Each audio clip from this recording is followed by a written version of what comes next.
संत रामपाल जी महाराज एक अजिहे महान संत जिन्हां ने अपनी सत भगती तत्व ज्ञान करुणा ਅਤੇ सेवा ਦੇ बल ਤੇ समाज विच नवी मिसाल कायम कीती है। संत रामपाल जी महाराज जी दे अगवाई विच उन्हां दे सारे सतलोक आश्रम तो समाज कल्याण दे अद्भुत कारजां ने समाज नूं सुनहरे भविख दी एक नवी उम्मीद दिखाई है। संत रामपाल जी महाराज जी तो नाम दीक्षा लैण तो बाद ਲੱਖਾਂ लोकां दियां लाइलाज बीमारियां जिवें कैंसर ਅਤੇ एड्स आदि ठीक होईयां। संत जी दे ज्ञान तो प्रेरित होके उन्हां दे अनुयायियां ने ਲੱਖਾਂ यूनिट खून दान किया।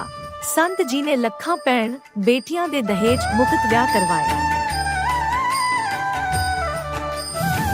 संत जी ने ਲੱਖਾਂ लोकां दा नशा छुड़ाया, करोड़ां उजड़े परिवार वसे। संत जी दे आश्रमां विच समागमां दे दौरान निशुल्क अखां दा इलाज ਅਤੇ दंदां दा इलाज कीते जांदे हन।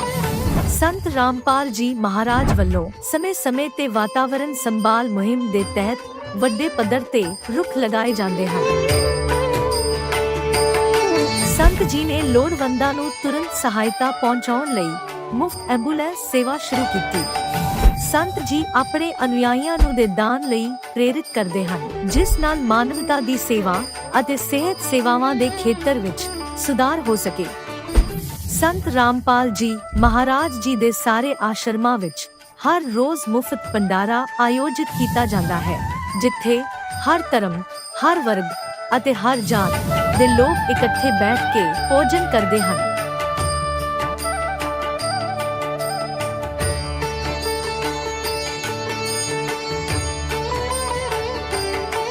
संत रामपाल जी महाराज दे आश्रमां विच हजारां बजुर्गां नूं सन्मान ਅਤੇ ਪਿਆਰ ਨਾਲ ਜੀਵਨ ਜਿਉਣ ਦਾ ਮੌਕਾ ਮਿਲਦਾ ਹੈ। ਉਹਨਾਂ ਦੇ ਖਾਣ, ਰਹਿਣ ਅਤੇ ਸਿਹਤ ਦੀ ਪੂਰੀ ਜ਼ਿੰਮੇਵਾਰੀ ਸੰਤ ਰਾਮਪਾਲ ਜੀ ਮਹਾਰਾਜ ਚੱਕਦੇ ਹਨ।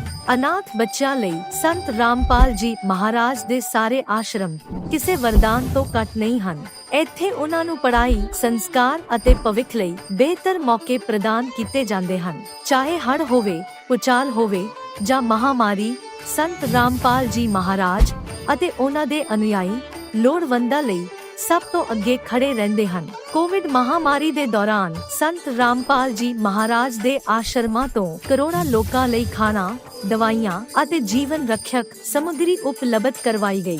ਚਾਹੇ ਗਰੀਬਾਂ ਦੀ ਮਦਦ ਹੋਵੇ ਜਾਂ ਸ਼ੋਸ਼ਿਤ ਅਤੇ ਪੀੜਿਤ ਵਰਗ ਦੇ ਹੱਕਾਂ ਅਤੇ ਸਨਮਾਨ ਦੀ ਲੜਾਈ, ਸੰਤ ਰਾਮਪਾਲ ਜੀ ਮਹਾਰਾਜ ਨੇ ਹਮੇਸ਼ਾ ਹੀ ਉਹਨਾਂ ਦੀ ਦਬੀ ਆਵਾਜ਼ ਨੂੰ ਸਰਕਾਰਾਂ ਤੱਕ ਪਹੁੰਚਾਇਆ ਹੈ ਅਤੇ ਉਹਨਾਂ ਨੂੰ ਉਚਿਤ ਨਿਆਂ ਦਿਵਾਉਣ ਵਿੱਚ ਅਹਿਮ ਭੂਮਿਕਾ ਨਿਭਾਈ ਹੈ। ਸਮਾਜ ਵਿੱਚ ਅਧਿਆਤਮਿਕ ਅਤੇ ਸਮਾਜਿਕ ਮੁੱਲਾਂ ਪ੍ਰਤੀ ਜਾਗਰੂਕਤਾ ਲਿਆਉਣ ਲਈ ਸੰਤ ਰਾਮਪਾਲ ਜੀ ਮਹਾਰਾਜ ਹਰ ਕਦਮ ਤੇ ਮਾਨਵਤਾ ਦੇ ਸੱਚੇ ਸੇਵਕ ਸਾਬਤ ਹੋਏ ਹਨ। ਸੰਤ ਰਾਮਪਾਲ ਜੀ ਮਹਾਰਾਜ ਦਾ ਜੀਵਨ ਸਾਨੂੰ ਸਿਖਾਉਂਦਾ ਹੈ ਕਿ ਸੱਚੀ ਸੇਵਾ ਉਹੀ ਸੇਵਾ ਹੈ ਜੋ ਨਿਸਵਾਰਥ ਭਾਵ ਨਾਲ ਕੀਤੀ ਜਾਵੇ। ਆਓ ਅਸੀਂ ਵੀ ਇਸ ਸੇਵਾ ਦੇ ਮਹਾਨ ਕਾਰਜ ਵਿੱਚ ਇਸ ਮਹਾਨ ਸੰਤ ਨਾਲ ਜੁੜੀਏ ਅਤੇ ਸੰਤ ਰਾਮਪਾਲ ਜੀ ਮਹਾਰਾਜ ਤੋਂ ਨਾਮ ਉਪਦੇਸ਼ ਲੈ ਕੇ ਆਪਣੇ ਜੀਵਨ ਨੂੰ ਧਨ ਬਣਾਈਏ।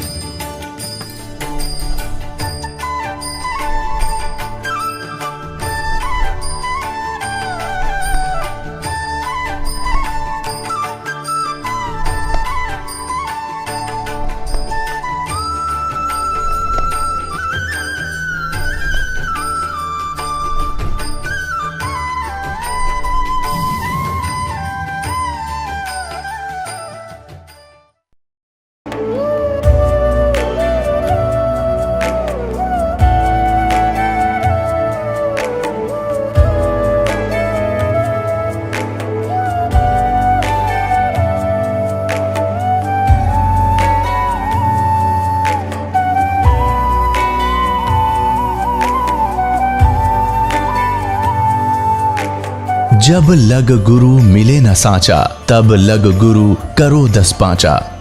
क्या गुरु बदल सकते हैं? क्या गुरु बदलने से पाप लगता है? आध्यात्म के इस मैदान में आखिर सही गुरु कौन है? गीता जी में वर्णित तत्वदर्शी संत कौन है? इन सभी प्रश्नों के उत्तर जानने के लिए अवश्य सुनिए जगत गुरु तत्वदर्शी संत रामपाल जी महाराज के मंगल प्रवचन।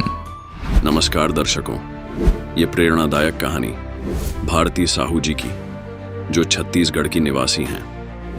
उनके जीवन में आया दुख मानो पहाड़ टूटने जैसा था जब उनके पति की दोनों किडनियां खराब हो गईं। डॉक्टरों ने किडनी ट्रांसप्लांट की सलाह दी और इसके लिए 20 लाख रुपए की भारी रकम की जरूरत थी। ऊपर से और भी कई समस्याएं जैसे बादल बनकर मंडरा रही थी।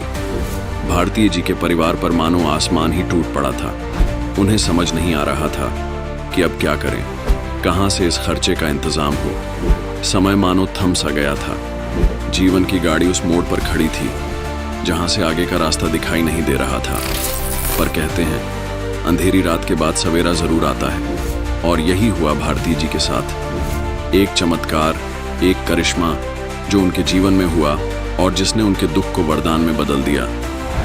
आज स्थिति यह है कि न केवल उनके पति का इलाज सही से हो रहा है, बल्कि डायलिसिस का कोई खर्चा भी नहीं हो रहा। ये सब कैसे हुआ?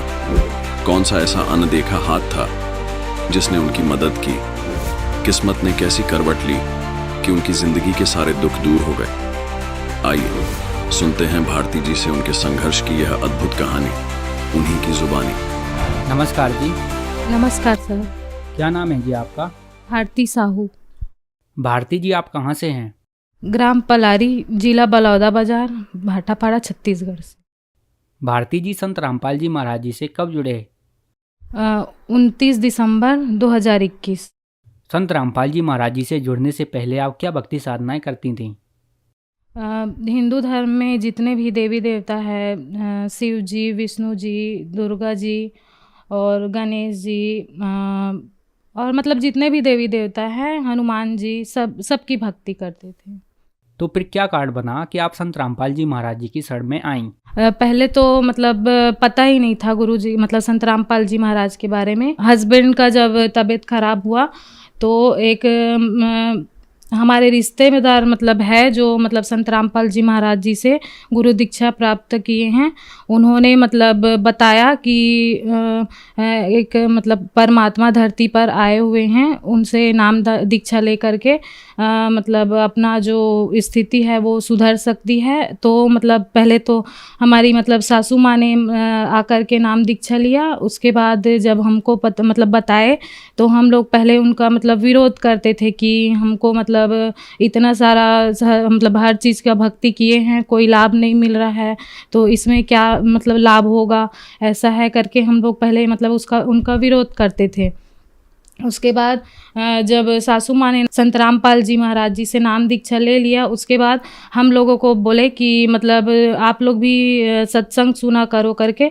तो 1 महीना तक हम लोग मतलब सत्संग सुने। उसके बाद फिर हम लोग इंटरव्यू में सुनते गए, सभी भक्तात्माओं का जो इंटरव्यू आता था उसको सुने, तो उसे प्रेरणा मिली और मतलब फिर हम लोग भी 1 महीने में सत्संग सुनने के बाद नाम दीक्षा प्राप्त किए। उसके बाद हस्बैंड तो मतलब पहले मना ही कर रहे थे कि इतने सारे हर चीज़ को करके देख लिए हैं तो इसमें मतलब क्या होगा, ऐसे करके।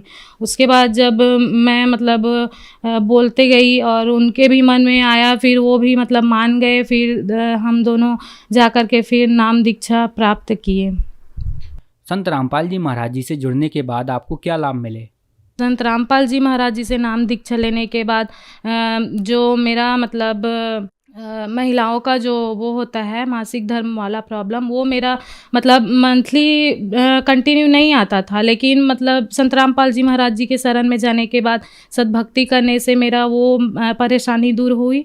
और हस्बैंड का जो है मतलब वो किडनी की बीमारी बताए हैं, और किडनी की बीमारी में ऐसे होता है कि जब तक ट्रांसप्लांट ना कराओ तब तक मतलब अगर डायलिसिस हो गया है तो डायलिसिस मतलब ज़िंदगी भर चलेगा बोलते हैं, मतलब डॉक्टर लोगों ने बताया है। और ये भी बोले हैं कि ट्रांसप्लांट मतलब सक्सेस हर लोगों का सक्सेस नहीं होता है। तो ये सब मतलब सोचते हुए और देखते हुए हम लोगों ने ट्रांसप्लांट नहीं करवाया। और ट्रांसप्लांट में इतना खर्चा भी बताया था, 20 लाख तो मतलब एक किडनी लगाने का ही खर्चा मतलब 20 लाख बताए थे। डॉक्टर ने कहा था कि इनकी दोनों किडनी खराब हो चुकी है, वर्क नहीं कर रहा है, तो मतलब उसके कारण बहुत सारी परेशानी आती गई। ब्लड भी नहीं बनता था और ब्लड जो मतलब 6 से ऊपर ही नहीं जाता था। वो संत रामपाल जी महाराज जी से नाम दीक्षा लेने के बाद ब्लड आज मतलब 12 तक भी पहुंच जाता है, और मतलब अभी ऊपर नीचे होता भी है तो फिर फिर भी मतलब वो अच्छे से रहते हैं और मतलब उनके तबीयत में बहुत ज़्यादा ही पहले से बहुत ज़्यादा सुधार है। जैसा कि आपने बताया कि डॉक्टर्स ने आपको बता दिया था कि आपके हस्बैंड की दोनों किडनियां खराब हैं, ट्रांसप्लांट होगा और एक किडनी के 20 लाख रुपए लगेंगे। तो क्या संत रामपाल जी महाराज जी से नाम उपदेश लेने के बाद उनका ट्रांसप्लांट हुआ या 20 लाख रुपए दिए या ऐसे ही ठीक हो गई? नहीं, हम लोगों ने ट्रांसप्लांट नहीं करवाया है और अभी भी मतलब डायलिसिस अभी चल रहा है, लेकिन जो परेशानी पहले आती थी और जो परेशानी मतलब रात रात भर नहीं सोना, सांस लेने में प्रॉब्लम होना और मतलब बहुत सारी ऐसी दिक्कतें हैं जो मतलब पहले आती थी और अब संत रामपाल जी महाराज जी के शरण में जाने के बाद ये सब परेशानी से हमको छुटकारा मिल गया है और रात रात भर पहले नहीं सोते थे और अब अच्छे से वो सब चीज़ मतलब दूर हो गई है। ये मेरे हस्बैंड का रिपोर्ट है, उनका नाम आशीष साहू है और मतलब डॉक्टर ने ये बताया था कि मतलब एक किडनी का ही 20 लाख रुपए खर्चा आएगा और जो अब गुरुजी मतलब संत रामपाल जी महाराज जी के शरण में जाने के बाद अब मतलब इसकी नौबत अभी नहीं आई है। और ये मतलब उनका सोनोग्राफी का रिपोर्ट है जिसमें डॉट डॉट दिख रहा है, यहाँ पे उनके फेफड़े में पानी भर जाता था जो मतलब हर महीने में इसका मतलब सोनोग्राफी करवाना पड़ता था, जो अब मालिक की दया से मतलब संत रामपाल जी महाराज जी के दया से अब ये करवाना नहीं पड़ता और पहले से मतलब उनका तबीयत मतलब हर चीज़ में सुधार हो चुका है। पहले जब डायलिसिस हम लोग मतलब करवाने जाते थे तो महीने में तो 50,000 तक खर्चा आ ही जाता था और अब संत रामपाल जी महाराज जी के दया से फ्री में डायलिसिस भी हो रहा है और मतलब 1 रुपया देना भी नहीं पड़ता और संत रामपाल जी महाराज जी की दया से सद्भक्ति करने से हमको जो खर्चा हो रहा था उससे भी राहत मिली है। और छोटे छोटे लाभ तो बहुत सारे मिले हैं, लेकिन वही मतलब जो बड़ा लाभ है वो वही है कि मेरे हस्बैंड का जो मतलब तबीयत इतना ख़राब था उसमें बहुत ज़्यादा सुधार हुआ है और वो मतलब अपने से ही हर चीज़ को कर लेते हैं। और पहले तो उनके साथ में मतलब कोई ना कोई किसी न किसी को रहना ही पड़ता था और अब वो अच्छे से अपने अकेले हर चीज़ को कर लेते हैं। और दूसरा लाभ हमको मतलब आध्यात्मिक लाभ हमको मिला है। जैसे पहले अध्यात्म के बारे में, अध्यात्म होता क्या है, ये सब चीज़ के बारे में हमको पता नहीं था, उसकी जानकारी हमको संत रामपाल जी महाराज जी के शरण में जाने से प्राप्त हुआ है। मेरा भी मतलब मेरे हस्बैंड के जब तबीयत ख़राब हुआ तो मतलब हॉस्पिटल आने जाने के मतलब उसी के मतलब साथ में रहना पड़ता था और खाना पीना सब चीज़ मतलब ऊपर नीचे हो गया था और रात रात भर मतलब नींद की कमी हो गई थी, जिससे मेरा भी वज़न बहुत ही ज़्यादा बढ़ते चला गया था, जिसमें मतलब बहुत सारी डॉक्टर को दिखाई तो उसमें मतलब एक मतलब बीमारी हो गई है जिसमें आपका वज़न बढ़ रहा है करके बोले थे। उसके बाद आज तक हो गया, संत रामपाल जी महाराज जी के शरण में जाने के बाद दोबारा मेरे को डॉक्टर के पास जाने की ज़रूरत भी नहीं पड़ी और मतलब वो जो वज़न बढ़ता था वो भी अभी कंट्रोल हो रहा है, नॉर्मल है अभी। और एक लाभ और है, जब मैं मतलब हस्बैंड को हॉस्पिटल छोड़ने जा रही थी तो स्कूटी से वापस आ रही थी, फिर मतलब अचानक एक मतलब सामने में एक कार आई और वो कार मतलब अचानक रुकने जैसे वाली थी और मतलब स्पीड से निकल गई, तो मैं पीछे में थी, बैलेंस नहीं कर पाई और मतलब स्कूटी से नीचे गिरी और मैंने सिर्फ इतना ही कहा कि बंदी छोड़ सद्गुरु रामपाल जी महाराज की जय। उसके बाद मैं मतलब एकदम गिरी भी तो इतने मतलब गैप में एक कार आके रुकी और मेरे को मतलब खरोच भी नहीं आया और वो कार आके जस्ट मेरे बाजू में रुक गई और बंदी छोड़ संत रामपाल जी महाराज जी की दया से मेरे को एक खरोच भी नहीं आया। संत रामपाल जी महाराज जी से नाम उपदेश लेने के बाद आपको बहुत सारे लाभ मिले, तो जो दर्शक आज आपको टीवी पर देख रहे हैं वह लोग भी दुखी हैं, खास करके महिलाएं, उनके लिए आप क्या कहना चाहेंगी? सर मैं बस इतना ही कहना चाहूँगी, जो भाई बहन हैं, माताएं हैं, वो अगर मतलब किसी भी रोग से पीड़ित है या उनको कोई प्रॉब्लम है तो वो अपने प्रॉब्लम से छुटकारा पाना चाहते हैं तो वो संत रामपाल जी महाराज जी के शरण में आकर सद्भक्ति करने से उसे छुटकारा पा सकते हैं। उनसे नाम दीक्षा लेकर अपना मानव जीवन का कल्याण करा सकते हैं। संत रामपाल जी महाराज जी से कैसे जुड़ सकते हैं? संत रामपाल जी महाराज जी से नाम दीक्षा लेने के लिए बहुत सारे चैनल में सत्संग चलता है। उसके नीचे एक पीली पट्टी चलती है, उसमें लाइन में मतलब नंबर दिया हुआ रहता है, उस पर कांटेक्ट करके नाम दीक्षा ले सकते हैं। और संत रामपाल जी महाराज जी की दया से हर जिले में नामदान केंद्र खुला हुआ है, वहाँ पर भी जा कर के नाम दीक्षा प्राप्त कर सकते हैं। धन्यवाद जी। धन्यवाद सर। अब जगत गुरु तत्वदर्शी संत रामपाल जी महाराज जी के सत्संग के माध्यम से उस अद्वितीय आध्यात्मिक ज्ञान के बारे में जानते हैं जिसके माध्यम से आप भी प्राप्त कर सकते हैं ऐसे आध्यात्मिक, मानसिक और भौतिक सुख जो अभी तक आपने सिर्फ मीराबाई, ध्रुव, प्रहलाद जैसे कुछ ही भक्तों की जीवन कथा में सुने होंगे। अब सुनिए तत्वदर्शी संत के संग शास्त्र अनुकूल भक्ति सत्संग, ऐसा अद्वितीय आध्यात्मिक ज्ञान जिसका है सर्वधर्मों के पवित्र शास्त्रों में प्रमाण। ये देखिएगा, स वेदवित वह तत्वदर्शी संत है। ये देखिए, ये है पंचदशो अध्याय 15वां अध्याय, मंत्र नंबर 1। ऊर्ध्व मूलम, ऊर्ध्व माने ऊपर, अधः माने नीचे को शाखा, अश्वत्थम माने पीपल का, पीपल रूपी संसार, पीपल रूपी संसार रूपी पीपल का वृक्ष समझो। प्राहु कहा जाता है अव्यम अविनाशी। ऊर्ध्व मूलम अधः शाखम अश्वत्थम प्राहु अव्यम, छंदासी यस्य प्रणानी ये तम वेद स वेदवित। इसका सीधा सा अर्थ है कि ऊपर को जड़, ये संसार रूपी वृक्ष का एक चित्र जानो। ऊपर को जड़ और नीचे को शाखा वाला है, ये संसार रूपी वृक्ष है। और जो संत जड़ से लेकर, मूल से लेकर तना, मोटी डार, शाखा और पत्तों तक बता देगा, स वेदवित, वो तत्वदर्शी संत है। अभी दास ने सत्संग के प्रारंभ में कहा था, तुम साहेब तुम संत हो, तुम सतगुरु तुम हंस, गरीब दास तेरे रूप बिना और न दूजा अंश। रामानंद जी ने कहा था कि हे परमात्मा, तुम साहेब तुम भगवान हो, तुम साहेब तुम संत, और तुम सतगुरु तुम हंस हो। सतगुरु माने तत्व ज्ञान, यथार्थ ज्ञान बताने वाले भी आप ही हो। तो उस परमात्मा ने, सच्चिदानंद घन ब्रह्म ने अपनी अमृतवाणी में इन सभी सदग्रंथों का ज्ञान पहले ही बोल रखा है। सतगुरु के लक्षण कहूँ मधुरे बैन विनोद, 4 वेद 60 शास्त्र वो कहे 18 बोध। सतगुरु के लक्षण, सतगुरु की एक पहचान ये भी है कि सभी सदग्रंथों का ज्ञाता होता है वो। तो वो परमात्मा स्वयं ही थे। 600 वर्ष पहले कहा था, अक्षर पुरुष एक पेड़ है निरंजन, सर पुरुष वाकी डारे, तीनों देवा शाखा हैं ये पात रूप संसार। खुद भगवान ने अपने द्वारा रची सृष्टि को आप ही बताया था कि अक्षर पुरुष एक पेड़ है। अभी दास ने बताया था गीता अध्याय नंबर 15 के श्लोक 16 और 17 में 3 पुरुष हैं, सर पुरुष, अक्षर पुरुष और परम अक्षर पुरुष। तो यहाँ परमात्मा ने अक्षर पुरुष से शुरू किया, क्योंकि जो मूल मालिक है वो परम अक्षर ब्रह्म है। वो तो जड़ है संसार रूपी वृक्ष की, वो गुप्त होता है।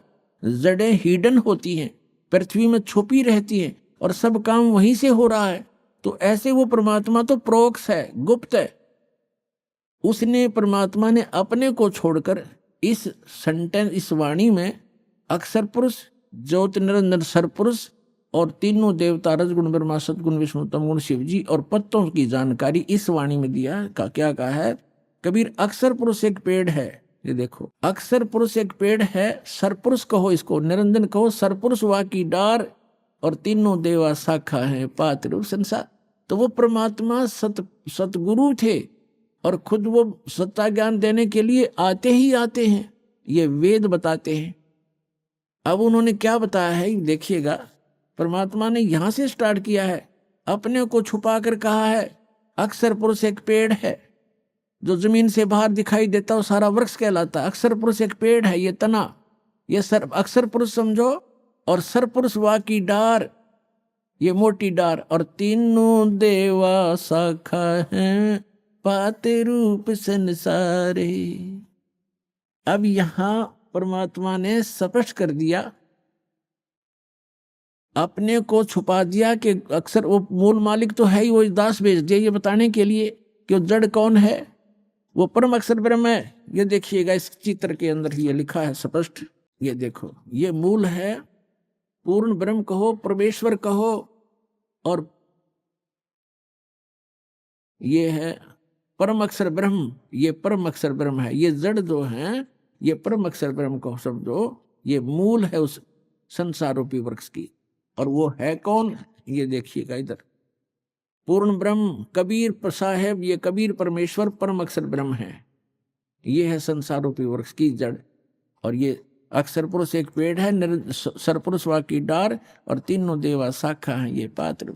अब हम आते हैं श्रीमद् भगवद गीता के अध्याय नंबर 15 के श्लोक नंबर 1 पर।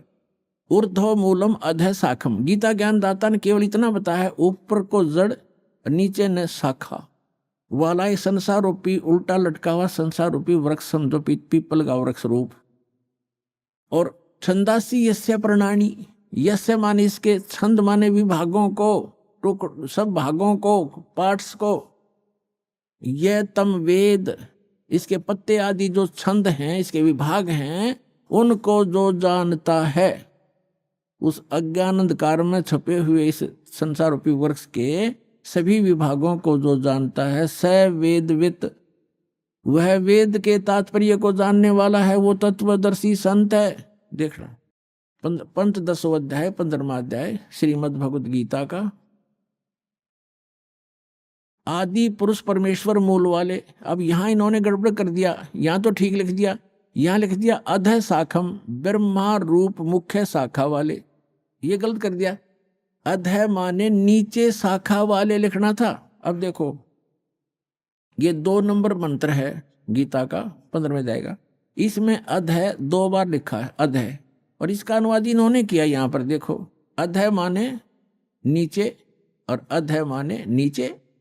तो यहां शर्मा गए ये, इनका ज्ञान तो था। और ऊर्ध्व माने ऊपर, ऊर्ध्व माने ऊपर, सर्वतर नहीं ऊपर, ऊर्ध्व माने ऊपर, ऊर्ध्वम ऊपर, ऊपर जड़, और नीचे अधः माने नीचे। तो यहां प्रथम मंत्र में 15वें अध्याय का अब यहां लिखना था ऊर्ध्व मूलम, ऊपर को मूल वाला, वो आदि पुरुष परमेश्वर हो तो ठीक है, परम अक्षर ब्रह्म है, ऊपर मूल तो उसकी संसार रूपी वृक्ष की। और अधः शाखम, ये नीचे को शाखा वाला, जैसा भी आपको दिखा था, ये है ये ऊर्ध्व मूलम अधः शाखम। अब गीता ज्ञान दाता ने केवल इतना ज्ञान दिया है कि ऊपर न जड़ और नीचे को शाखा वाला, दैट्स ऑल। ये उल्टा लटका हुआ ये संसार रूपी वृक्ष जानो। अब इस और जो इसके सब विभाग बताएगा सवेदवित, वो तत्वदर्शी संत है। ये देखना अध्याय नंबर 15 का, पंचदशों अध्याय 15वां अध्याय का, और मंत्र नंबर 1। ऊर्ध्व मूलम अधः शाखम अश्वत्थम प्राहु अव्यम छंदासी यस्य प्रणानी ये तम वेद स वेदवित। इसके पत्तों, प्रणानी माने पत्ते, आदि पुरुष परमेश्वर मूल वाले, यह लिखना था नीचे शाखा वाले, ऊपर को जड़ वाला, नीचे शाखा वाला। संसार रूपी पीपल के वृक्ष को अविनाशी कहते हैं। और वेद, छंद माने वेद नहीं होता, छंद माने विभाग भी होता है, छंद, छंदी। अच्छा, छंद जिसके पत्ते कहे गए, इसका अर्थ है। और उस संसार रूप वृक्ष को जो मूल सहित जड़ से लेकर पत्तों तक तत्व से जानता है, स वेदवित, वह वेद के तात्पर्य को जानने वाला है, अर्थात वो तत्वदर्शी संत है। यह पहचान बताती है। अब परमात्मा ने स्वयं आकर बताया है कि अक्षर पुरुष एक पेड़ है, सरपुरुष वा की डार, और तीनों देवा शाखा ये पात्र संसार। वो मूल कौन है? वो खुद मालिक जो रचने वाला है। तो ये तत्वदर्शी संत अब ये दास है इस पृथ्वी पे, और सब सदग्रंथों से प्रमाणित है कि ये लक्षण होते हैं संत के।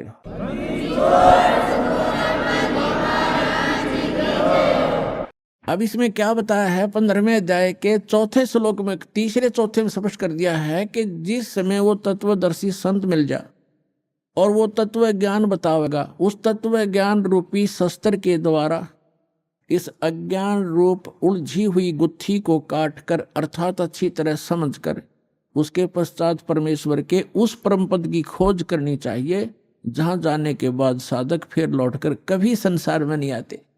गीता ज्ञानदाता कहता है मेरे भी जन्म मृत्यु और तेरे भी अर्जुन। तो जब तक जन्म मृत्यु है तब परम मोक्ष नहीं हो सकता, वो परम शांति प्राप्त नहीं हो सकती, शाश्वत स्थान नहीं मिला उनको। अब देखिएगा यहां गीता ज्ञानदाता कहता है 15वें अध्याय के और 3रे मंत्र से, इसमें कहा है कि इस संसार वर्ष का स्वरूप जैसा कहा है यहां वैसा यहां विचार काल में, यानी तेरे मेरे गीता जी के विवेचन में मैं नहीं जानता, नहीं पाया जाता, क्योंकि न इसका आदि और न अंत है। क्योंकि गीता ज्ञानदाता को इसका पता नहीं, क्योंकि यह सृष्टि रचने वाला नहीं है तथा न ही इसकी अच्छी प्रकार से तिथि है। इसलिए इस सुविरूढ़ मूलम, अति दृढ़ मूल वाले, ये गलत है, अति दृढ़ मूल वाले यानी ऊपर का जो लोक है जहां परमात्मा रहता है, वो जहां से सबका धारण पोषण करता है, जो मूल है सबका, वो लोक दृढ़ है, वो अविनाशी स्थान है। सतलोक, अलखलोक, अगम लोक और अकय लोक, जिसको अनामी लोक भी कहती, वो तो सुदृढ़ मूल है। सुदृढ़ मूलम, उस सुदृढ़ मूल वाले यानी उस अविनाशी स्थान वाले भगवान के, अब देखो, सुविरूढ़ मूलम, अति दृढ़ मूल वाले संसार रूपी पीपल के वृक्ष को, यानी संसार की तत्वदर्शी सृष्टि को, दृढ़ेन माने दृढ़, यानी उस अटल, उस बिल्कुल स्वस्थ, यह है असंग शस्त्रेण, तत्व ज्ञान रूपी शस्त्र द्वारा, यह वैराग रूप नहीं, ये अर्थ गलत कर दिए, तत्व ज्ञान रूपी शस्त्र द्वारा काट कर, अर्थात उसको अच्छी तरह समझकर वो ज्ञान अटल है। उसके पश्चात 15वें अध्याय का ये 4था श्लोक श्रीमद् भगवद गीता का, उसके पश्चात उस परम पद रूप परमेश्वर को भली भांति खोजना चाहिए, जिसमें गए हुए पुरुष फिर लौटकर संसार में नहीं आते, और जिस परमेश्वर से पुरातन संसार वृक्ष की प्रवृत्ति विस्तार को प्राप्त हुई है, अर्थात जिसने सब संसार रूपी वृक्ष की रचना की है, सब ब्रह्मांडों की रचना की है, उसी आदि पुरुष नारायण की मैं शरण हूं। ऐसा इस प्रकार दृढ़ निश्चय करके उस परमेश्वर का मनन और निधिध्यासन करना चाहिए। इससे सिद्ध हो गया कि गीता ज्ञान दाता भी अपने से अन्य किसी परम शक्ति ओवरऑल कंट्रोलर, सबके उत्पादक सर्वोत्पादक परमात्मा की भक्ति करने को ही कह रहा है, अपनी भी नहीं कह रहा। पुण्यात्माओं, ये सूक्ष्म वेद को समझाने की एक पंक्ति को आपके हृदय में जचाने के लिए कि 88 नहीं गए और 2400 पर चोखे, 3300 पर तलब है, कोई बकरा कोई भूखे। एक पंक्ति को समझाने के लिए आज 2 घंटे का सत्संग चल रहा है। क्या बताया है कि 88,000 ऋषि भी वहां नहीं पहुंचे। कहां? श्रीमद् भगवद गीता अध्याय नंबर 18 के श्लोक नंबर 62 में कहा कि अर्जुन तू सर्वभाव से उस परमेश्वर की शरण में जा, उसकी कृपा से ही, उस परमेश्वर की कृपा से ही तू परम शांति को और सनातन शाश्वतम स्थानम, उस अमर लोक को प्राप्त होगा, सतलोक को प्राप्त होगा। सत्य माने शाश्वत, सदा रहने वाला। तो शाश्वत स्थान पर जाने के लिए तत्वदर्शी संत की आवश्यकता है। तो उसके लिए कहा है गुरु बिन काहू न पाया ज्ञान, जो थोथा बुछड़े मूड किसाना, गुरु बिन वेद पढ़े जो प्राणी, समझन सार रहे अज्ञानी। अब आज के सत्संग में यही निर्णय किया जा रहा है कि जिन महापुरुष ऋषि महर्षियों को हम बड़े विद्वान और परमात्मा प्राप्त समझा करते थे, वो तो इन विष्णु और शंकर भगवान को समर शक्ति बताते रहे और दुर्गा की भक्ति की साधना बताते रहे और वही भगवान ब्रह्मा और विष्णु और शंकर और देवी को कितना ज्ञान है, ये आपके रूबरू हुआ। तो ये मोक्ष कैसे प्राप्त कर सकते हैं? 24 शेष 88 नहीं गए, 88,000 भी वहां नहीं गए शाश्वत स्थान पर, और ये 24 अवतार भी नहीं गए। ये विष्णु जी के अवतार हैं, और विष्णु जी कहते हैं मैं दुर्गा से ऊपर किसी को जानता ही नहीं, ये भगवान है मेरे लिए, तो इससे ऊपर कोई देव नहीं। और दुर्गा कह रही है कि ब्रह्म की साधना करो और सब मेरी भी पूजाएं छोड़ दो। उसका ओम नाम है, वो ब्रह्म लोक में रहता है, वहां चले जाओगे तुम्हारा कल्याण हो। और ब्रह्म कहता है कि ब्रह्म लोक में गए हुए प्राणी, गीता अध्याय नंबर 8 के श्लोक नंबर 16 में और गीता अध्याय नंबर 8 के श्लोक नंबर 13 में अपना मंत्र बताता है कि मुझ ब्रह्म का केवल एक ओम मंत्र है। इससे वो परम गति होगी जो ब्रह्म लोक प्राप्ति होगी, वो भी अंतिम सांस तक साधना करने वाले की। और ब्रह्म लोक में गए हुए प्राणी भी जन्म मृत्यु में आते हैं। अब वो खुद कहता है कि उस परमेश्वर की शरण में जा जिसकी कृपा से तू परम शांति को और सनातन परम धाम को प्राप्त होगा। और जहां 15वें अध्याय के 4थे श्लोक में स्पष्ट कर दिया है कि जहां जाने के बाद साधक फिर लौटकर कभी संसार में नहीं आते। और गीता ज्ञानदाता कहता कि मैं भी जन्म मृत्यु हूं और तेरी भी जन्म मृत्यु। तो पुण्यात्माओं, इस एक कंसेप्ट को क्लियर करने के लिए कि सूक्ष्म वेद में जो लिखा है वो सारा सत्य है, लेकिन हमने असत्य ग्रहण कर रखा था, इसलिए हमारे सत्य हमें अच्छा नहीं लगा, सुहाया नहीं। उस सत्य को सत्य ग्रहण कराने के लिए आपके हृदय में इसको स्थान बनाने के लिए ये इतना सत्संग करना पड़ रहा है। अब क्या निष्कर्ष निकला? इन जितने भी अज्ञानी हैं, आचार्य हैं, शंकराचार्य हैं, या जितने भी ब्राह्मण गुरु हुए हमारे, या विश्व के जितने आज तक महापुरुष गुरु पद हुए हैं, जिन महापुरुषों को परमात्मा मिले उनको छोड़कर, वो तो आपको मैंने दास ने नाम गिना ही दिए, और कोई एक आधा भूल चूक रहेगी होगी, वो मैं उनसे अपरिचित नहीं हूं, उनको अवश्य मिले होंगे, उनको ज्ञान अवश्य होगा। तो इनके अतिरिक्त किसी के पास यथार्थ ज्ञान नहीं, यथार्थ भक्ति विधि नहीं, तो ये मोक्ष कैसे प्राप्त करेंगे? आज का प्रसंग यही चल रहा है कि गुरु बिन काहु न पाया ज्ञान, जो थोथा भूषण मूड किसाना, गुरु बिन वेद पढ़े जो प्राणी, समझ न सार रहे अज्ञानी। ये सारे ज्ञानी थे। सुर नर मुनि जन 33 करोड़ी, बंदे सभी काल की डोरी। ये 33 करोड़ देवता, ये सुर मुनि ऋषि महर्षि, कहते हैं सारे काल की डोरी का बंध रहे थे।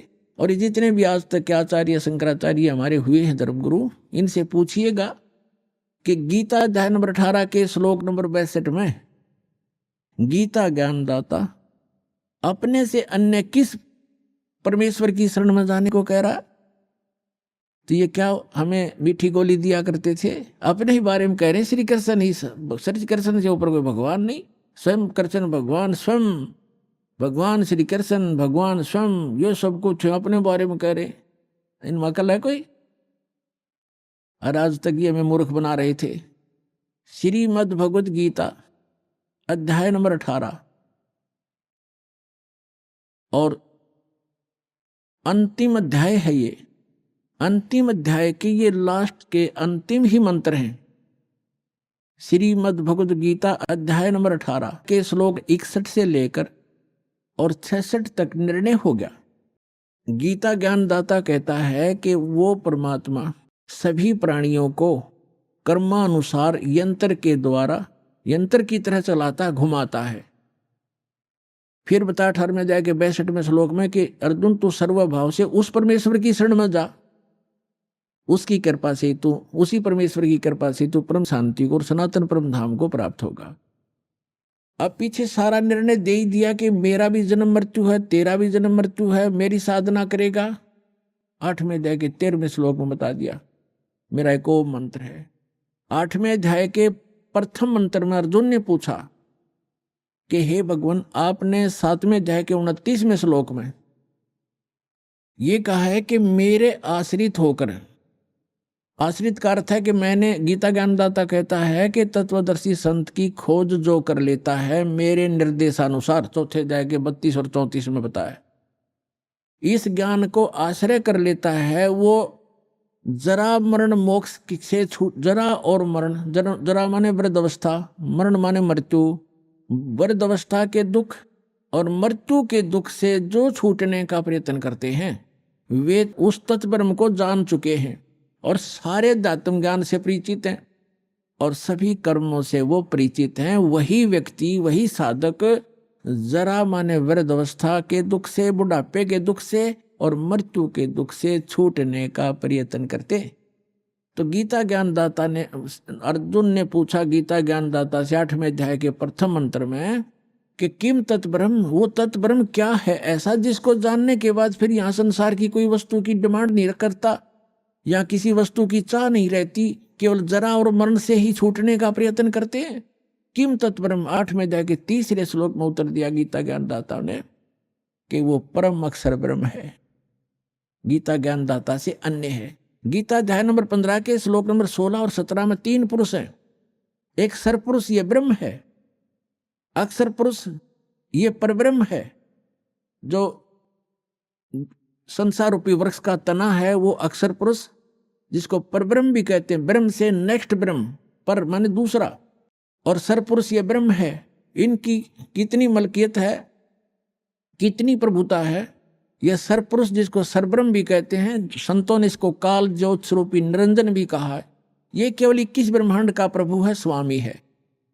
और अक्षर पुरुष ये 7 संघ ब्रह्मांड का स्वामी है, केवल इतना ही। और परम अक्षर पुरुष गीता अध्याय नंबर 15 के श्लोक नंबर 16 और 17 में 3 पुरुष हैं। सरपुरुष और अक्षर पुरुष ये तो 16वें श्लोक में बता दिए। और ये भी नाशवान, इनके अंतर्गत जितने प्राणी वो भी नाशवान, उनके भी स्थूल शरीर सबका नाश होता है। जीवात्मा तो सबकी अमर है, गधे कुत्ते की भी अमर है। फिर 17वें श्लोक में गया 15वें अध्याय के कि उत्तम पुरुष है तू अन्य परमात्मा उदाहरत है, ये लोक तरम अविश्य विवर्ती अवैश्वर है।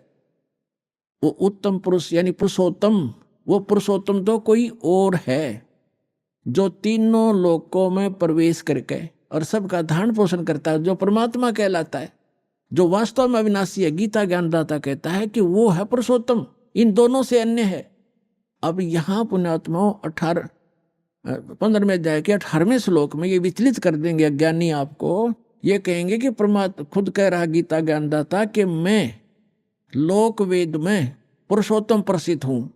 वो यहाँ ये कहना चाहता है कि मेरे अंतर्गत जितने भी प्राणी आते हैं 21 ब्रह्मांड में, उनसे मैं उत्तम हूँ, उनसे श्रेष्ठ हूँ, उनसे हर तरह से मैं उच्च हूँ, शक्ति में भी उच्च हूँ। जैसे गीता अध्याय नंबर 7 के श्लोक नंबर 1 से लेकर 10 तक ये स्पष्ट कहता है, बलवानों का बल में हूँ, बुद्धिमानों की बुद्धि में हूँ। तो ये जो इसके अंतर्गत है उन पर लागू है। ये कहता है इस लोक वेद में, लोक वेद माने दंत कथा, सुने सुनाए ज्ञान के आधार से जो इस लोक में चल रहा है जो ज्ञान, उसके आधार से मैं पुरुषोत्तम प्रसिद्ध हो रहा हूँ, इसलिए क्योंकि मैं मेरे अंतर्गत जितने प्राणी हैं उन तक श्रेष्ठ हूँ। लेकिन 15वें अध्याय के 17वें श्लोक में इसने स्पष्ट ही कर दिया कि उत्तम पुरुष है तो अन्य, उत्तम पुरुष माने पुरुषोत्तम, वो तो कोई और है। और उसको तत्वदर्शी संत बताएंगे। और वो तीनों लोकों में प्रवेश करके सबका धारण पोषण करता है। वो अविनाशी भगवान है, अपना तो जन्म मृत्यु बताता है और वास्तव में वो परमात्मा कहलाता है। परमात्मा का अर्थ होता है श्रेष्ठ आत्मा, जो दुख नहीं देवा, केवल सुख सुख देता है। तो ये सुख सागर है परमात्मा। कबीर जी अमर पुरुष, सत्य पुरुष, परम अक्षर पुरुष।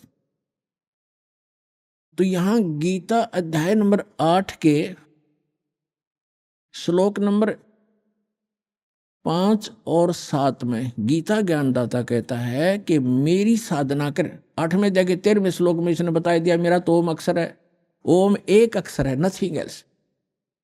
और इसकी भक्ति करने से ओम से मिलने वाली परम गति मिलेगी। वो क्या मिलेगी? ब्रह्मलोक जाएगा। 8वें अध्याय के 16वें श्लोक में लिखा है ब्रह्मलोक में गए हुए प्राणी भी जन्म मृत्यु में आते हैं। तो ये कहता है कि 8वें अध्याय के 5 और 7 में कि मेरी भक्ति करेगा मुझे प्राप्त होगा, लेकिन युद्ध भी करना पड़ेगा। तो जहां युद्ध है वहां शांति कहां? अब फिर ये बताता 17वें अध्याय के 23वें श्लोक में कहा कि सच्चिदानंद घन ब्रह्म यानी परम अक्षर ब्रह्म के पाने का 3 मंत्र का जाप है। ओम तत्सत। ओम तो सरपुरुष का, तत् और सत ये सांकेतिक, इस दास के अतिरिक्त इस विश्व में किसी के पास ये मंत्र नहीं है। परमात्मा की दास से दास पर रजा हुई है। ये कोड वर्ड है तत् और सत्य सांकेतिक। तत् है ये सांकेतिक शब्द है, ये अक्षर पुरुष का है, और सत भी सांकेतिक है, ये परम अक्षर पुरुष यानी परम अक्षर ब्रह्म का है। तो यहां स्पष्ट कर दिया कि उस परम अक्षर ब्रह्म के प्राप्ति के लिए 3 मंत्र के जाप की साधना करनी है आपने। साधना अन्य वस्तु होती है, पूजा अन्य होती है। जैसे हमारा इष्ट है जल, हमने जल प्राप्त करना, जल का पता लग गया पृथ्वी के अंदर है, तो हैंड पंप लगाना पड़ता है। हैंड पंप ऊपर फिर उसके पाइप बोकी लगाना, फिर ऊपर मशीन लगाना, हैंड पंप, ये सारी जो व्यवस्था है, ये उपकरण प्रयोग करने पड़ेंगे, साधना करनी पड़ेगी हमने उस उपास्य यानी इष्ट को प्राप्त करने के लिए, जल को प्राप्त करने के लिए। ये मंत्र हमारे पूज्य नहीं है, इन मंत्रों से हमें वो पूज्य वस्तु प्राप्त होगी, ये साधना है, ये मजदूरी है हमारी। तो यहाँ अभी तक ये कबीर पंथी यहाँ मार खा गए, इन मंत्रों को इन्होंने अवॉइड कर दिया कि तो काल के मंत्र हैं, ओम भी काल का फलाना। अरे हमने पानी जल प्राप्ति के लिए जो साधना प्रयोग करनी है वो चाहे लोहे की है, तो उस लोहे की वस्तु बिना वो जल ना मिल रहा है। इसी प्रकार ये जो मंत्र हैं ये अभी तक किसी का समझ में नहीं आए थे, उन महापुरुषों ने छोड़कर जिनको भगवान मिले उन्होंने तो स्पष्ट किया है कि वही गुरु पूरा कहा हुआ, 2 अक्षर का भेद बतावे। नानक साहब जी कहते हैं, जय तू पढ़िया पंडित बिन 2 अक्षर 2 नामा, परमति नानक एक लंघाए जय कर सत समावा। 2 अक्षर का तो सतनाम है, एक ये सार नाम है, इनसे हटकर है। ओम और तत् मिलकर सतनाम बनता है 2 अक्षर का।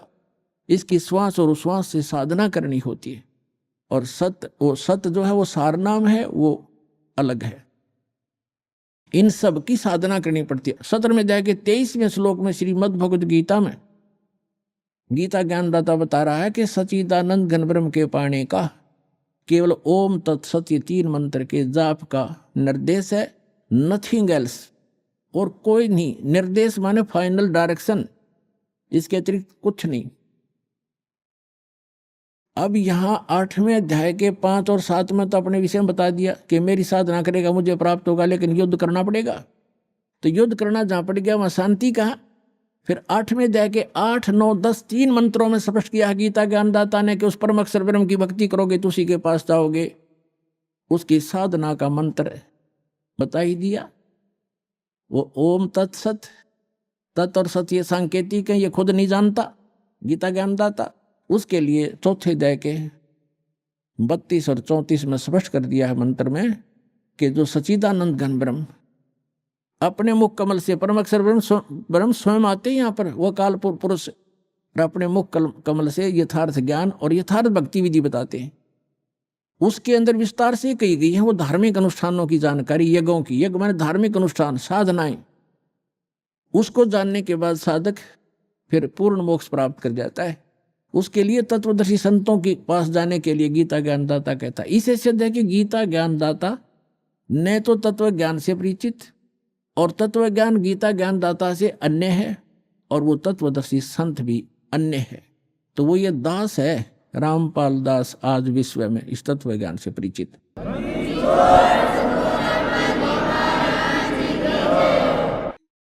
अब जो प्रसंग चल रहा है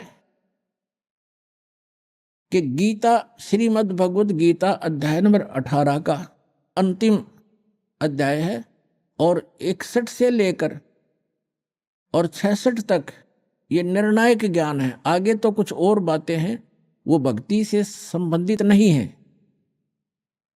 इन 61 से लेकर और 66 तक 6 मंत्रों में, 6-7 मंत्रों में, इन 6 मंत्रों में स्पष्ट कर दिया है कि जैसे 18वें अध्याय के 61 और 62 में कर दिया कि वो परमात्मा समर्थ है, वो सभी को कर्म अनुसार वही चलाता है, जैसे जिसके कर्म है उसके अनुसार से वो कार्य करता रहता है। और उस परमेश्वर की शरण में जाने से ही परम शांति को प्राप्त होगा, सनातन परम धाम के में प्राप्त चला जाएगा, जहाँ जाने के बाद साधक फिर लौटकर कभी संसार में नहीं आते। फिर क्या बता 18वें अध्याय के 63वें श्लोक में कहा है गीता ज्ञानदाता ने कि अर्जुन, ये गीता रूपी ज्ञान मैंने तुझे, ये बहुत गुप्त से गुप्त ज्ञान है जो आज मैंने तेरे से कह दिया। अब तेरी मर्जी, तेरी इच्छा है, जैसा चाहे वैसा कर। मेरी शरण में रहना है तो युद्ध कर उठा हथियार, और उसकी शरण में जाना है तो उसके लिए तत्वदर्शी संत की खोज कर ले। ये गुप्त से गुप्त ज्ञान मैंने तुझे बता दिया। 18वें अध्याय के 64वें श्लोक में गीता ज्ञानदाता तुरंत कहता है कि एक गुप्त से गुप्त ज्ञान और बताऊं, फिर सुने कि जिस 18वें अध्याय के 62वें श्लोक में जिस परमेश्वर की शरण में जाने को मैं तुझे कह रहा हूं, वो मेरा भी इष्ट देव है, वो मेरा भी पूज्य है। ये और गुप्त से गुप्त भेद बता दिया। अब 18वें अध्याय के 63वें श्लोक में स्पष्ट कर ही दिया कि ये गीता रूपी ज्ञान अति गुप्त से गुप्त मैंने तुझे बता दिया, सब गोपनीयों से भी गोपनीय। और कहता है एक और गोपनीय से भी गोपनीय बताता हूं, अध्याय के 64वें श्लोक में, कि यही मेरा भी पूज्य देव है, इष्ट देव है। इष्ट में असी दृढ़म, ये पक्कम पक्का, नो डाउट। फिर 18वें अध्याय के 65वें श्लोक में कहा कि अर्जुन, यदि मेरी शरण में रहना है तो मैं पक्का वायदा करता हूं, मेरा सिमरन कर, मुझे नमस्कार कर, मुझे प्राप्त होगा। 18वें अध्याय के 66वें श्लोक में फिर फैसला दे दिया कि यदि तूने मेरी शरण में रहना है, तो पहले बता चुका हूं, उसकी शरण में जाना है तो सर्वधर्मान परित्यज्य माम एकम शरणम व्रज। यहां इन अनाड़ी अज्ञानियों ने व्रज का अर्थ आना किया है, जबकि व्रज का अर्थ जाना होता है। अब ये क्या कहते हैं, अर्जुन सर्वधर्मान परित्यज्य माम, मेरे सतर की सभी पूजाओं को छोड़कर मेरी शरण में आ जा। अरे भले आदमियों, दूसरे अध्याय के 7वें श्लोक में ये अर्जुन कहता है कि मैं आपकी शरण में हूं, आपका शिष्य हूं, मेरी बुद्धि काम करना बंद कर गई है, जो मेरे हित में हो आप मुझे राय दे। तो श्री कृष्ण जी की शरण में अर्जुन तो पहले ही था। अब ये कहो कि सर्वधर्मान परित्यज्य माम एकम शरणम व्रज, व्रज का अर्थ जाना होता, आना नहीं। जैसे इंग्लिश वर्ड गो है, गो का अर्थ कम नहीं हो सकता, आना नहीं हो सकता। कहीं सेंटेंस थे उसकी कितनी बनाए जाओ, फलाना व्याकरण बनती है, फलाना बनती है, फलानी धातु बनती है, अटपट मारते हैं, मूर्ख बनाते हैं, इनको ज्ञान नहीं है। अभी आपने सुने संत रामपाल जी महाराज के मंगल प्रवचन। आइए अब सुनते हैं संत रामपाल जी महाराज से नाम दीक्षा लेकर सतभक्ति करके अद्भुत लाभ प्राप्त करने वाले अनुयायी के विचार। नमस्कार जी। नमस्कार जी। ਤੁਹਾਡਾ ਕੀ ਨਾਮ ਹੈ ਜੀ? ਰਜਿੰਦਰ ਕੁਮਾਰ। ਰਜਿੰਦਰ ਜੀ, ਤੁਸੀਂ ਕਿਹੜੀ ਜਗ੍ਹਾ ਤੋਂ ਆਏ ਹੋ? ਸੰਤੋਖਪੁਰਾ ਜਲੰਧਰ। ਰਜਿੰਦਰ ਜੀ, ਸੰਤ ਰਾਮਪਾਲ ਜੀ ਮਹਾਰਾਜ ਜੀ ਤੋਂ ਕਦੋਂ ਨਾਮ ਉਪਦੇਸ਼ ਲਿਆ ਸੀ? ਸੰਤ ਰਾਮਪਾਲ ਜੀ ਮਹਾਰਾਜ ਤੋਂ 2 ਦਸੰਬਰ 2017 ਨੂੰ ਨਾਮ ਦੀਕਸ਼ਾ ਲਈ ਸੀ। ਸੰਤ ਰਾਮਪਾਲ ਜੀ ਮਹਾਰਾਜ ਜੀ ਤੋਂ ਨਾਮ ਉਪਦੇਸ਼ ਲੈਣ ਤੋਂ ਪਹਿਲਾਂ ਤੁਸੀਂ ਕਿਹੜੀ ਭਗਤੀ ਸਾਧਨਾ ਕਰਦੇ ਸੀ? ਭਗਤੀ ਉਹੀ ਜੀ ਪਰੰਪਰਿਕ ਜਿਹੜੀ ਸਾਡੇ ਬਜ਼ੁਰਗ ਕਰਦੇ ਆ ਰਹੇ ਸੀ, ਮੈਂ ਵੀ ਸ਼ਿਵ ਜੀ ਦੀ ਭਗਤੀ ਕਰਦਾ ਸੀ, ਉਹਨਾਂ ਦੇ ਵਰਤ ਰੱਖਦਾ ਸੀ। ਫਿਰ ਵਰਤ ਠੀਕ ਹੈ, ਜਿਹੜਾ ਵੀ ਕੁਛ ਥੋੜ੍ਹੇ ਬਹੁਤ ਲਾਭ ਹੁੰਦੇ ਸੀ, ਫਿਰ ਉਹ ਗਿਣੇ ਨਹੀਂ ਜਾਂਦੇ ਸੀ। ਉਸ ਤੋਂ ਬਾਅਦ ਮੈਂ ਫੌਜ 'ਚ ਚਲਾ ਗਿਆ ਅਤੇ ਤਕਰੀਬਨ 20 ਸਾਲ ਫੌਜ ਦੀ ਨੌਕਰੀ ਕਰਕੇ ਜਦੋਂ ਵਾਪਸ ਆਇਆ, ਫਿਰ ਮੈਨੂੰ ਮਤਲਬ ਕਿ ਬਹੁਤ ਮੈਨੂੰ ਬਿਮਾਰੀਆਂ ਨੇ ਘੇਰ ਲਿਆ। ਇੰਨਾ ਦੁਖੀ ਹੋ ਗਿਆ ਕਿ ਵੀ ਕਈ ਵਾਰ ਸੋਚਿਆ ਕਿ ਸੁਸਾਈਡ ਕਰ ਲਾ। ਮਤਲਬ ਮੇਰੀ ਇੱਕ ਤਾਂ ਬੈਕ ਬਿਲਕੁਲ ਖਰਾਬ ਹੋ ਗਈ ਸੀ, ਤਕਰੀਬਨ ਉੱਠਿਆ ਨਹੀਂ ਜਾਂਦਾ ਸੀ ਜੀ ਆਪਣਾ ਮੰਜੇ ਤੋਂ ਮੇਰੇ ਤੋਂ। ਦੂਜਾ ਉਹਦੇ ਕਾਰਨ ਮੈਨੂੰ ਬਵਾਸੀਰ ਵੀ ਹੋ ਗਈ। ਉਹ ਮੈਂ ਗੌਰ ਨਹੀਂ ਕੀਤੀ, ਮੈਡੀਕਲ ਸਟੋਰ ਆਪਣਾ ਇੱਥੋਂ ਲੈ ਕੇ ਮੈਡੀਸਨ ਖਾਂਦਾ ਰਿਹਾ, ਉਹ ਜ਼ਿਆਦਾ ਵੱਧਦੀ ਗਈ। ਉਹਦੇ ਨਾਲ ਕਿ ਦੂਜੇ ਸਟੇਟ 'ਚ ਫਿਸ਼ਰ ਬਣ ਗਿਆ। ਫਿਸ਼ਰ ਬਣਨ ਤੋਂ ਬਾਅਦ ਮੈਨੂੰ ਕਿਸੇ ਨੇ ਦੱਸਿਆ ਵੀ ਤੁਸੀਂ ਪਟਿਆਲੇ ਜਾਓ ਕਿ ਉੱਥੇ ਸਰਜਰੀ ਕਰਵਾਉਣੀ ਪਊਗੀ, ਪਰ ਮੈਂ ਡਰ ਗਿਆ। ਮੈਂ ਇਹ ਕੰਮ ਨਹੀਂ ਕਰਵਾਉਣਾ। ਫਿਰ ਮੈਂ ਚਲੋ ਜੀ ਮਿਸਿਜ ਦੇ ਕਹਿਣ 'ਤੇ ਚਲਾ ਗਿਆ ਨਾਲ ਉਹਨਾਂ ਦੇ ਜੀ। ਉੱਥੇ ਉਹਨਾਂ ਨੇ ਕਿਹਾ ਵੀ ਤੁਹਾਡੀ ਸਰਜਰੀ 'ਤੇ ਕਰ ਦਾਂਗੇ, ਪੈਸੇ ਵੀ ਲੱਗਣਗੇ, ਚਲੋ ਪੈਸੇ ਤਾਂ ਦੇ ਦਿਆਂਗੇ, ਪਰ ਤੁਹਾਡਾ ਕੰਮ ਅੱਗੇ ਵੱਧ ਗਿਆ ਜੋ ਜ਼ਿਆਦਾ। ਉਹਦੇ ਨਾਲ ਕੀ ਸਾਨੂੰ ਮੇਰੇ ਫਿਸਟੁਲਾ ਬਣ ਗਿਆ ਸੀ ਅਤੇ ਮੈਂ ਹੋਰ ਵੀ ਡਰ ਗਿਆ। ਚਲੋ ਉਹ ਕਹਿੰਦੇ ਵੀ ਚਲੋ ਦੇਖਦੇ ਦਵਾਈ ਖਾ ਲਓ ਤੁਸੀਂ, ਜੇ ਠੀਕ ਬੈਠ ਗਈ ਤੇ ਹਫਤਾ 10 ਦਿਨ ਖਾ ਲਓ, ਨਹੀਂ ਤਾਂ ਫਿਰ ਤੁਹਾਨੂੰ ਇਹਦੀ ਸਰਜਰੀ ਕਰਾਉਣੀ ਪਊਗੀ। ਮੈਂ ਤੇ ਚਲੋ ਦਵਾਈ ਦੇ ਦਿਓ, ਮੈਂ ਤੇ ਉਹ ਡਰ ਗਿਆ ਵੀ ਪਤਾ ਨਹੀਂ ਕੀ ਕਰਨਗੇ। ਤੇ ਉਹਨਾਂ ਨੇ ਹਫਤੇ ਦੀ ਦਵਾਈ ਦਿੱਤੀ, ਚਲੋ ਥੋੜ੍ਹਾ ਬਹੁਤ ਰਾਹਤ ਹੋਈ। ਉਸ ਤੋਂ ਬਾਅਦ ਫਿਰ ਸ਼ੁਰੂ ਹੋ ਗਈ, ਤਕਰੀਬਨ ਥੋੜ੍ਹੀ ਬਹੁਤ ਹੁਣ ਠੀਕ ਹੁੰਦੀ ਸੀ। ਉਸ ਤੋਂ ਬਾਅਦ ਫਿਰ ਜਦੋਂ ਮਸਾਲੇ ਵਾਲੇ ਕਰਦਾ ਸੀ, ਉਦੋਂ ਫਿਰ ਦੁਬਾਰਾ ਸ਼ੁਰੂ ਹੋ ਜਾਂਦੀ। ਇਸ ਦੇ ਕਾਰਨ ਮੈਂ ਬਹੁਤ ਪਰੇਸ਼ਾਨ ਹੋ ਗਿਆ ਸੀ। ਮੇਰਾ ਰੰਗ ਜਿਹੜਾ ਇਹ ਮਤਲਬ ਕਾਲਾ ਪੈ ਚੁੱਕਿਆ ਸੀ, ਅਤੇ ਵਜ਼ਨ ਵੀ ਮੇਰਾ ਤਕਰੀਬਨ 50 ਕਿਲੋ ਰਹਿ ਗਿਆ ਸੀ। ਮੈਂ ਮਤਲਬ ਜਦੋਂ ਫੌਜ 'ਚ ਵਾਪਸ ਆਇਆ ਸੀ, ਉਦੋਂ ਮੇਰਾ 58-60 ਵੇਟ ਸੀ, ਉਦੋਂ ਮੈਂ 50 ਦਾ ਰਹਿ ਗਿਆ। ਮੇਰੇ ਬੱਚੇ ਬਹੁਤ ਵੀ ਉਹ ਘਬਰਾ ਗਏ। ਫਿਰ ਮੇਰੇ ਬੇਟਾ ਹੈ, ਉਹ ਨਾਮ ਦੀਕਸ਼ਾ ਵੀ ਨਹੀਂ ਲਈ ਸੀ, ਅਸੀਂ ਵੀ ਨਹੀਂ ਅਜੇ ਲਈ ਸੀ। ਉਹਨੂੰ ਪਰਮਾਤਮਾ ਨੇ ਦਰਸ਼ਨ ਦਿੱਤੇ। ਉਹਨੂੰ ਸੁਪਨੇ 'ਚ ਪਰਮਾਤਮਾ ਆਏ, ਕਹਿੰਦਾ ਡੈਡੀ ਵੱਡੀ ਵੱਡੀ ਐਡੀ ਐਡੀ ਦਾੜੀ ਸੀ। ਉਹ ਮੈਨੂੰ ਸੁਪਨੇ 'ਚ ਆਏ ਅਤੇ ਗੁਰੂ ਗ੍ਰੰਥ ਦਾ ਮੈਨੂੰ ਗਿਆਨ ਕਰਾਇਆ। ਕਹਿੰਦੇ ਵੀ ਇਹ 'ਚ ਦੇਖ ਪਰਮਾਤਮਾ ਕੌਣ ਹੈ, ਤੂੰ ਕੀ ਕਰ ਰਿਹਾ। ਉਹ ਮੈਨੂੰ ਉਹਨੇ ਦੱਸਿਆ। ਮੇਰੇ ਤੋਂ ਤਾਂ ਖੈਰ ਉਹ ਜ਼ਿਆਦਾ ਗੱਲ ਨਹੀਂ ਕਰਦਾ ਸੀ, ਉਹ ਥੋੜ੍ਹਾ ਝਿਜਕਦਾ ਸੀ। ਮੰਮੀ ਨੂੰ ਕਿਹਾ ਉਹਨੇ ਵੀ ਮੰਮੀ ਜੀ ਅਸੀਂ ਜਿਹੜੀ ਆਪਣਾ ਭਗਤੀ ਕਰ ਰਹੇ ਹਾਂ ਠੀਕ ਨਹੀਂ ਹੈ। ਫਿਰ ਉਹਨੇ 2 ਮਹੀਨੇ ਸਰਚ ਕੀਤੀ, ਮਤਲਬ ਉਹ ਜਿਹੜਾ ਪਰਮਾਤਮਾ ਨੇ ਜਿਹੜਾ ਗਿਆਨ ਦੱਸ ਰਹੇ ਸੀ, ਉਹਦੀ 2 ਮਹੀਨੇ ਉਹਨੇ ਸਰਚ ਕੀਤੀ। ਕਿੱਥੇ ਸਰਚ ਕੀਤੀ? ਉਹ ਨਕਸ਼ੇ ਬਣਾਉਂਦਾ ਸੀ, ਉਹ ਆਰਕੀਟੈਕਟ ਹੈ। ਉਹਦੇ ਕੋਲ ਕੰਪਿਊਟਰ ਸੀ, ਉਹਦੇ ਉੱਤੇ ਸਰਚ ਕਰਦਾ ਸੀ ਉਹ ਬੈਠ ਕੇ। ਅਸੀਂ ਕਹਿੰਦੇ ਸੀ ਸੋ ਜਾ ਤੂੰ। ਉਹ ਕਹਿੰਦਾ ਨਹੀਂ ਡੈਡੀ, ਕਹਿੰਦਾ ਮੈਂ ਇਹ ਪੂਰਾ ਕਹਿੰਦਾ ਮੈਂ ਜਾਣਨਾ ਹੈ ਕਿ ਇਹ ਕੌਣ ਹੈ, ਮੈਨੂੰ ਕੀ ਦਰਸ਼ਨ ਦਿੱਤੇ ਉਹਨਾਂ ਨੇ। ਅਤੇ ਫਿਰ ਉਹ ਤਕਰੀਬਨ ਸਰਚ ਕਰਨ 2 ਮਹੀਨੇ ਬਾਅਦ ਸਰਚ ਕਰਨ ਤੋਂ ਬਾਅਦ ਫਿਰ ਉਹਨਾਂ ਨੇ ਮਤਲਬ ਪੂਰਾ ਉਹਨੂੰ ਜੋ ਗਿਆਨ ਹੋ ਗਿਆ ਨਾ, ਫਿਰ ਉਹਨੇ ਇੱਕ ਦਿਨ ਹੀ ਕਿਹਾ, ਕਹਿੰਦਾ ਡੈਡੀ ਇਹ ਕਹਿੰਦਾ ਪੂਜਾ ਸੂਜਾ ਕੁਝ ਨਹੀਂ ਹੈ, ਕਹਿੰਦਾ ਇਹ ਛੱਡ ਦਿਓ ਤੁਸੀਂ, ਇਹ ਕਹਿੰਦਾ ਤੁਸੀਂ ਬਹਾਓ ਇਹਨਾਂ ਨੂੰ, ਕਹਿੰਦਾ ਦਰਿਆ 'ਚ।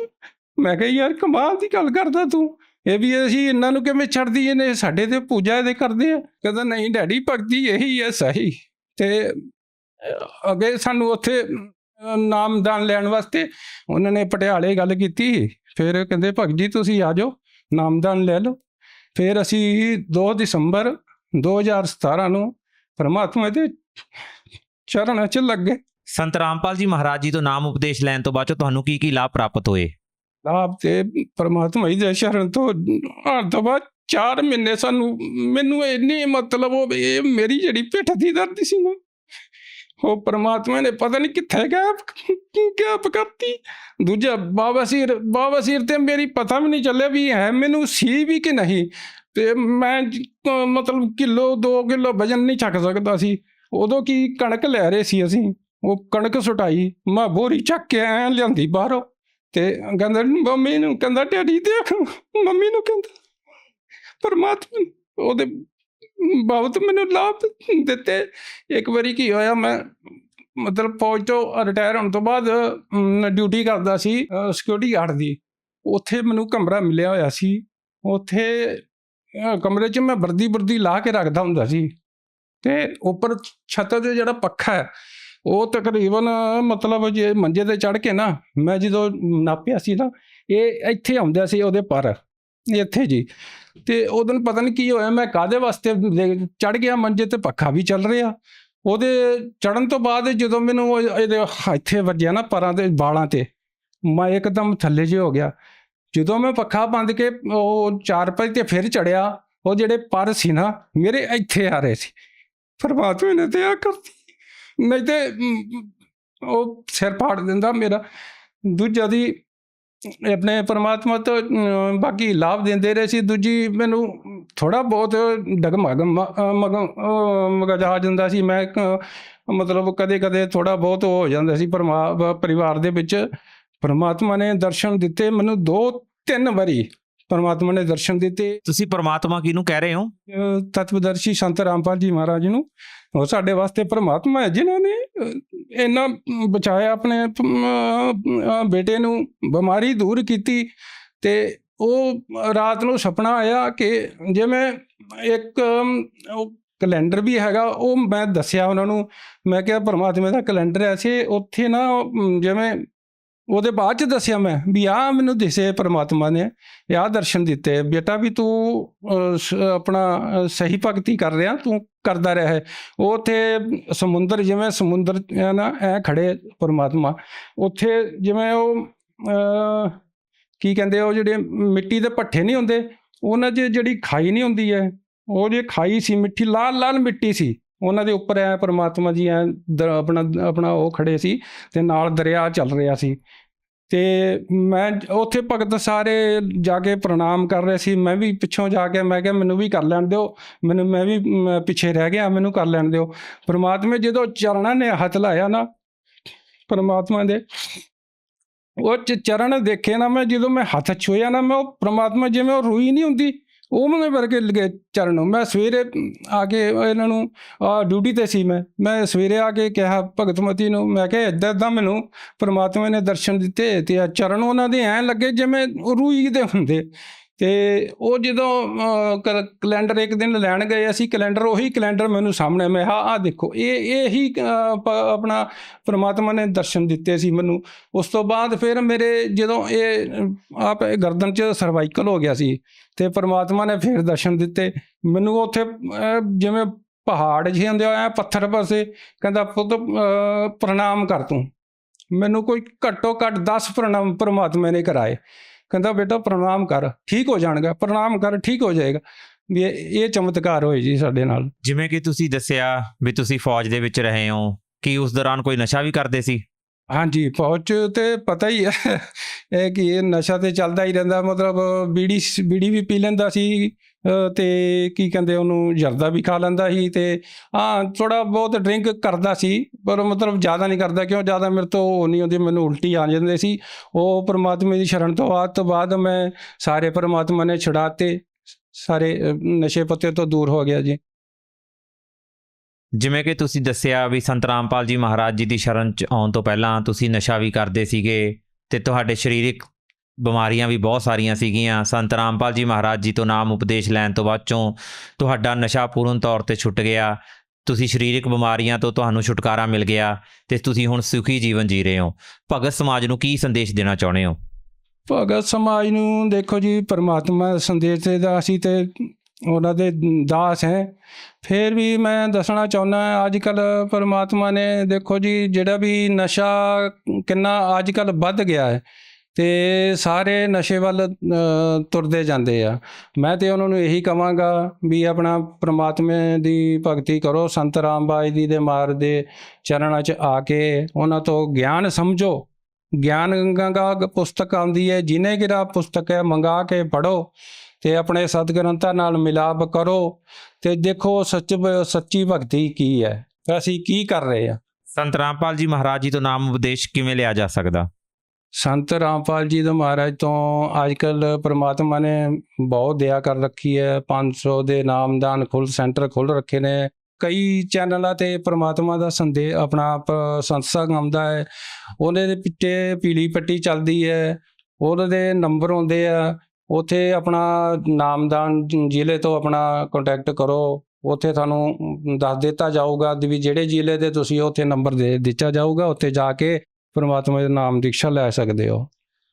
ਜਿਨ੍ਹਾਂ ਕੋਲੇ ਪੈਸੇ ਨਹੀਂ ਹੈਗੇ ਉਹ ਨਾਮ ਉਪਦੇਸ਼ ਕਿਵੇਂ ਲੈ ਸਕਦੇ ਨੇ? ਨਾਮ ਉਪਦੇਸ਼ ਉੱਥੇ ਤੇ ਕੋਈ ਪੈਸਾ ਨਹੀਂ ਲੱਗਦਾ, ਪਰਮਾਤਮਾ ਦਾ ਸਭ ਭੰਡਾਰਾ ਫ੍ਰੀ ਚੱਲਦਾ ਹੈ। ਉੱਥੇ ਤੇ ਰਹਿਣ ਵਾਸਤੇ ਫ੍ਰੀ ਹੈ, ਹੋਰ ਕੀ। ਉੱਥੇ ਦੇਖੋ ਜੀ ਸਰਦੀਆਂ 'ਚ ਤਾਂ ਉੱਥੇ ਗਰਮ ਪਾਣੀ ਦੇ ਨਾਲ ਨਹਾਓ, ਸਾਬਣ ਫ੍ਰੀ ਉੱਥੇ ਪਰਮਾਤਮਾ ਦੇ ਰਹੇ ਨੇ, ਆਪਣਾ ਕੋਲਗੇਟ ਦੇ ਰਹੇ ਨੇ, ਸਾਰਾ ਕੁਝ ਉੱਥੇ ਫ੍ਰੀ ਹੈ, ਕੋਈ ਪੈਸਾ ਜਾਣ ਦੀ ਤੁਹਾਨੂੰ ਲੋੜ ਨਹੀਂ। ਸਿਰਫ ਇੱਕ ਆਪਣਾ ਕਿਰਾਇਆ ਲੈ ਕੇ ਜਾਓ, ਬਸ ਆਪਣਾ ਪਰਮਾਤਮਾ ਦਇਆ ਕਰਦੇ ਨੇ। ਬਹੁਤ ਬਹੁਤ ਧੰਨਵਾਦ ਜੀ। ਅੱਛਾ ਜੀ।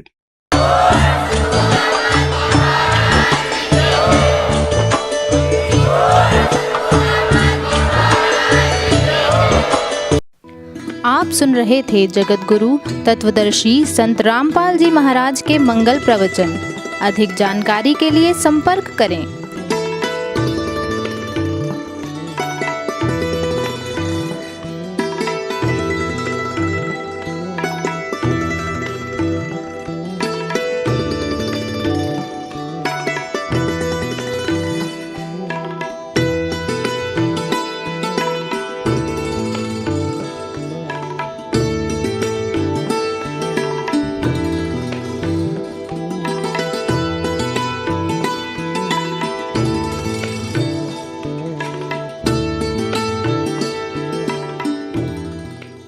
जगत गुरु तत्वदर्शी संत रामपाल जी महाराज जी के पावन सानिध्य में भक्ति की अलख जगाने तथा श्रद्धालुओं को सत्य भक्ति मार्ग का रास्ता दिखाने हेतु कनाडा के लोकप्रिय channel the TV NRI channel पर जगत गुरु तत्वदर्शी संत रामपाल जी महाराज जी के मंगल प्रवचनों का प्रसारण प्रतिदिन सुबह 7:30 बजे से 8:30 बजे तक तथा रात्रि 7:30 बजे से 8:30 बजे तक किया जा रहा है। इस सत्य भक्ति मार्ग को अपनाने के लिए अधिक से अधिक सत्संग प्रसारण देखें। इस सत्संग प्रवचन का सीधा प्रसारण संत रामपाल जी महाराज लाइव सत्संग YouTube चैनल और जगत गुरु संत रामपाल जी महाराज Facebook पेज पर भी देख सकते हैं।